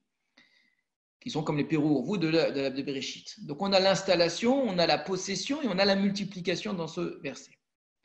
Donc, voilà ce que nous dit le verset. À aucun moment, on retrouve ce verbe qui n'a été dit qu'une fois, qui n'avait même pas été annoncé quand Yosef a parlé, qui a été dit comme une qui ne répond pas, La gourba Aretzbanu, c'est pour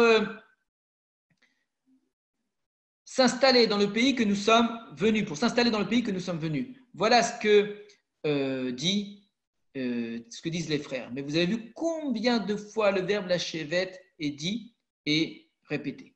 Alors revenons à la Haggadah et nous allons maintenant relire et comprendre bien le texte de la Haggadah. Vayagor Sham, on parle de Yaakov, il a séjourné là-bas. Mais la Mèche, Yaakov Avinu l'ishtakea b'Mitzrayim et la Lagour Sham. Cela m'apprend que Yaakov n'était pas descendu en Égypte pour s'installer, lui certainement pas. Chez Neymar, comme il est écrit, et qu'est-ce qui est écrit? Ce que les fils ont dit et ce qu'ils ont finalement fait. Nous sommes venus pour séjourner, c'est vrai, mais que l'on s'installe dans le pays de Goshen. Et la réalité, c'est qu'ils ont fini par s'y installer. C'est comme si le Midrash me disait, entre la théorie et la pratique, eh bien, il s'est passé il y a eu un énorme fossé qui s'est ouvert. L'intention était de séjourner. La réalité, c'est qu'ils ont commencé eux-mêmes à s'y installer, à prendre possession. Alors, dans le pays de Goshen, c'est une façon, encore une fois, de garder une manière d'être étranger. Et pourtant, leur intention à eux, c'était de s'installer et ils ont fini par, leur intention, c'était de séjourner et donc, finalement, ils se sont totalement installés dans le pays de Goshen et d'Égypte. J'espère que je me suis bien fait comprendre. J'ai dû mélanger plusieurs fois les deux verbes, il me semble. Je reprends pour que ce soit bien clair. Leur intention, ce n'était que de séjourner. Donc, Yaakov était descendu, non pas pour l'Ishtakea, mais la gour. Et c'est ce qui est écrit dans ce verbe, je dis qu'il a été rajouté une seule fois. Je n'ai pas compté le nombre de fois le verbe la chevet, mais je pense qu'on n'est pas loin du chiffre 7, où Yosef leur avait dit qu'ils s'installeraient. Là, ils ont dit qu'ils vont s'installer pour que Paro les fasse s'installer. Et Yosef a installé ses frères, et finalement, ils s'y sont installés et ils ont pris possession du pays. Voilà pour ce troisième midrash. Vous voyez, nous n'avons étudié que 3 midrashim. Il faudrait faire le même travail sur tous les autres, c'est-à-dire regarder le verset en écho. Donc, ce qui est écrit chez nous, à quel verset cela renvoie? Quelle est la dracha qui fait le lien entre le verset chez nous et le verset là-bas? Parfois, vous verrez qu'il y a une vraie dracha. Vous apprenez quelque chose qui ne semble pas être dit explicitement dans le texte, donc c'est une dracha. Parfois, vous aurez l'impression que c'est exactement ce qui est écrit. Vous n'aurez même pas de dracha, c'est le cas qui va suivre. Regardez juste après. Vous avez un verset qui renvoie à un autre verset, c'est tout. Donc, on a eu ici plusieurs formes. On a eu notre verset chez nous qui renvoyait à un midrash, sans le verset. Nous sommes allés voir le verset à 2 reprises. Nous avons eu un verset qui a renvoyé à un midrash qui a renvoyé à un verset. Et là maintenant, bim temeat, en petit nombre, comme il est écrit, et on va citer qu'en fait, il est en petit nombre. Beshivim nefesh, yardu avotecha mitzrayima. Tes pères sont descendus en petit nombre. Ve'ata samcha Hashem lokechorve hashamaim larov. Et maintenant, Hashem, ton Dieu, a fait t'a mis comme les étoiles du ciel. C'est Moshe qui parle aux enfants d'Israël après 40 ans. Donc, on a un verset au début, on a un verset en écho, mais où est la dracha ici? Le verset semble dire ce que nous savons déjà en petit nombre. Ah oui, regarde, comme c'est écrit 70 personnes. Franchement, si c'est pour nous dire cela, ça n'a pas beaucoup d'intérêt que le petit, c'est le chiffre 70. Qu'est-ce que ça m'apporte? Quelle est la dracha qu'il y a derrière? Puisqu'il faut être doresh. Qu'est-ce que l'agriculteur? Donc, nous l'étudierons, Bezrat Hashem, demain. Faites cet effort à chaque fois d'aller regarder les versets. Quand il n'y a pas de verset, d'essayer de deviner de quel verset il s'agit et de quel dracha il s'agit. Voilà, au revoir à tous. Encore une fois, nous pensons très, très, très fort à tous les malades. Je vais vous laisser quelques minutes la parole pour poser quelques questions.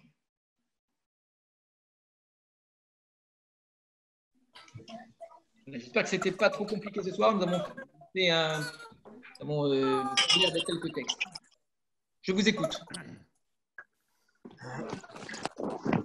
Ariel, je peux? Toujours plaisir de vous entendre. Merci beaucoup. Juste une petite question, je ne sais pas si vous l'avez dit ou alors ça m'a peut-être échappé. Est-ce que, en quoi il était abominable pour un Égyptien d'être berger en terre de Goshen? Ah non, je ne l'ai pas dit. Vous avez raison. Le texte nous le dit. Le texte nous l'affirme comme cela. C'est Yosef qui le dit de manière très, très, très claire, qui est Tohava. On reverra cette idée d'ailleurs plus tard dans le livre de Shemot, lorsque Moshe va demander à Paro d'aller sacrifier à 3 jours de marche dans le désert. Alors au début, Paro refusera. Finalement, Paro accepte, mais il va dire, mais bon, faites-le ici.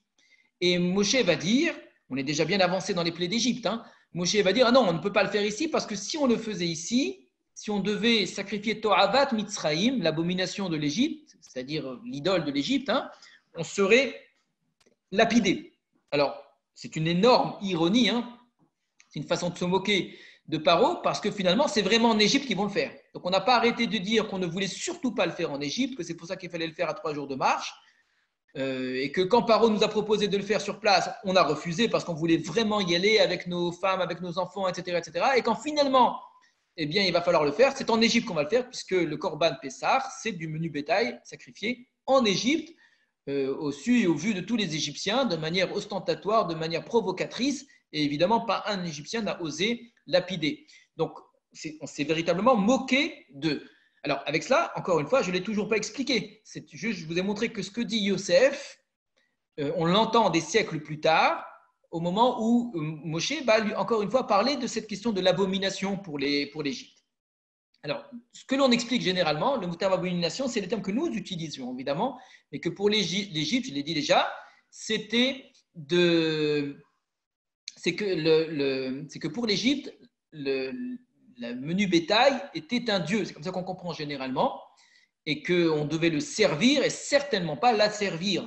Être un pasteur de menu bétail était quelque chose d'insupportable. Derrière cela, il y a autre chose de très important qui ressort. C'est une opposition très forte et très violente dont nous avons perdu aujourd'hui la trace, mais qui a traversé et qui traverse encore en vérité l'humanité, entre les sédentaires et les nomades, entre les hommes comme l'Égypte, les civilisations qui se sont construites avec une agriculture stable, avec des bâtiments, etc., et les peuples qui ont fait le choix de ne pas s'installer, encore une fois, de ne pas s'installer, et d'être des bergers, d'être donc des nomades. Il y a une haine très forte qui ont toujours opposé dans l'humanité la civilisation du stable, du dur, à ces peuples-là qui, d'une certaine façon, refusent de s'insérer dans un système, refusent d'accepter une domination, puisque les peuples bergers sont toujours des peuples qui ne reconnaissent pas les frontières, qu'on va probablement supposer être des voleurs, puisqu'ils ne connaissent pas les limites, etc. Et il va toujours avoir une volonté de les asservir, de les sédentariser jusqu'à aujourd'hui. En terre d'Israël, par exemple, c'est une grande problématique avec les Bédouins, où l'État d'Israël va essayer d'inciter les Bédouins à se sédentariser et d'abandonner leurs pratiques ancestrales. Il y a quelque chose qui gêne, hein. Tous les pays, tous les États on ne peuvent pas supporter cela. Donc, être un berger, donc dominer le menu bétail, c'est dominer les dieux égyptiens, et en plus, c'est vivre à l'opposé de ce qu'était l'Égypte, la plus grande civilisation de l'époque, une civilisation pyramidale où tout est ordonné, organisé avec une hiérarchie, avec un chef, etc. Les bergers se refusent à cela.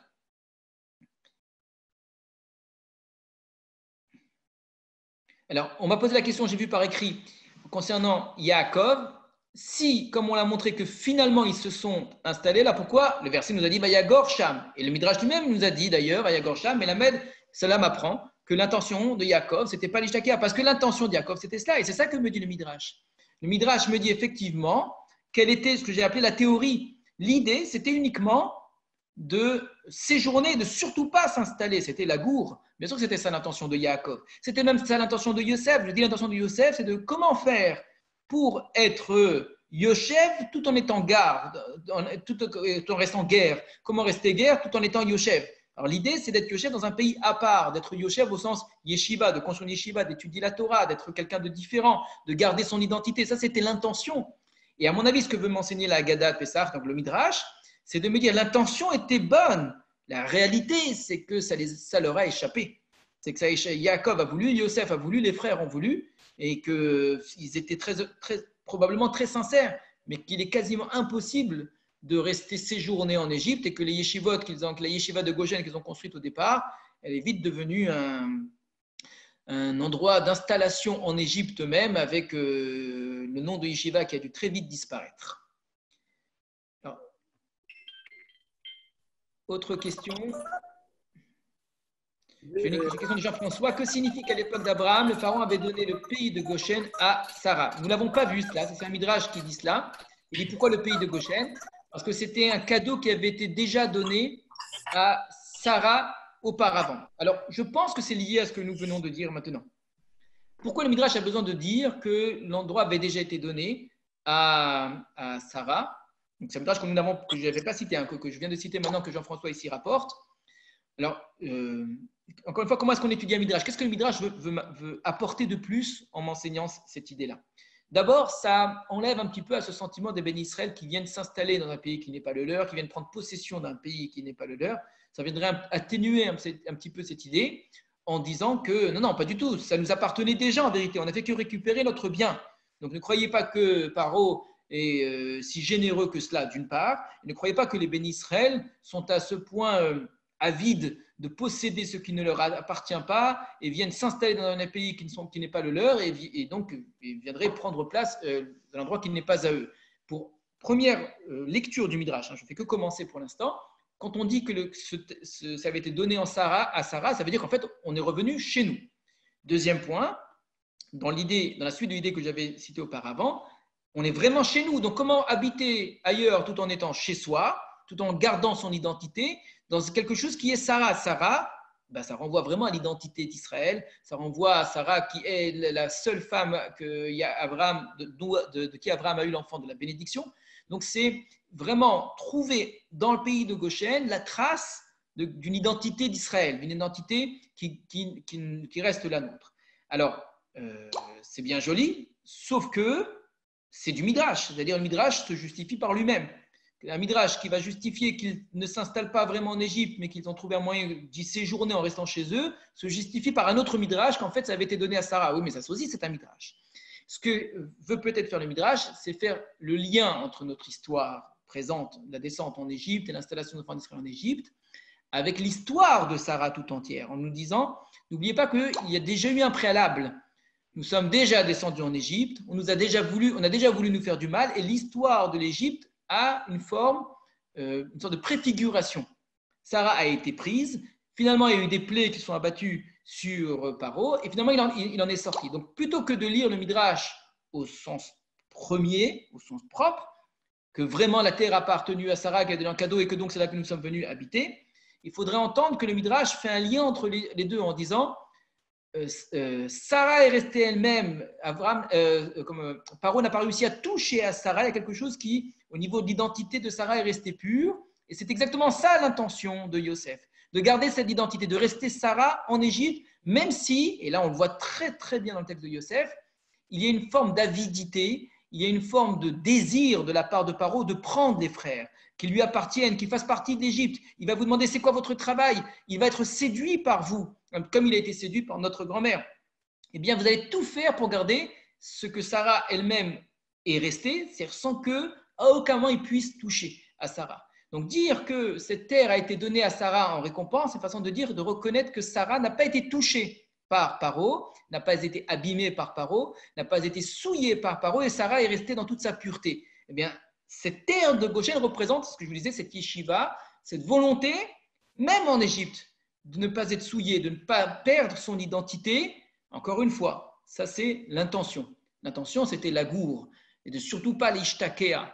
La réalité, c'est que les enfants d'Israël vont finir par s'y installer, prendre possession, se fondre, et ça va aller beaucoup plus loin, puisque nous découvrirons qu'au moment de la dernière plaie, quand il faudra aller demander des cadeaux, il y a écrit Isha Megarat Beta, une femme de celles qui habitent dans sa maison. Les Égyptiens et les Hébreux vivaient dans les mêmes maisons, dans les mêmes cours, que le mélange sera complet à ce moment-là. Donc on est très loin de l'intention première. Alors on pourra dire que c'est la faute des Égyptiens, peut-être. C'est eux qui ont obligé les Hébreux à venir dans le pays d'Égypte pour travailler, peut-être.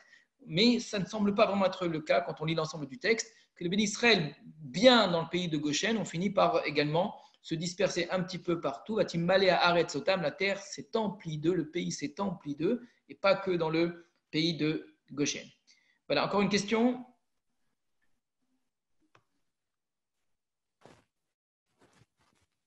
Eh bien, alors on va arrêter là ce soir. À très bientôt, Bezrat Hashem. J'espère que demain soir, je pourrai vous donner cours normalement, que vous-même, vous serez là. Et c'était un plaisir pour moi de pouvoir retrouver des vieux enseignements que j'avais déjà donnés à Thionville, que là je suis en train un petit peu sur lesquels je suis en train de revenir et parfois d'approfondir un petit peu plus.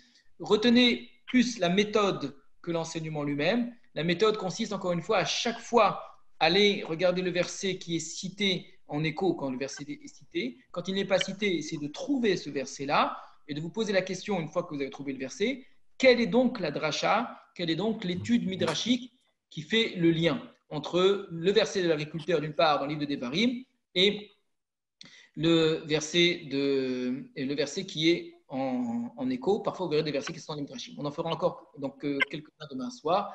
Essayez vous-même de faire ce travail. Vraiment, je vous incite pour Bimte Me'at déjà, pour Vaisham, les Goy, etc.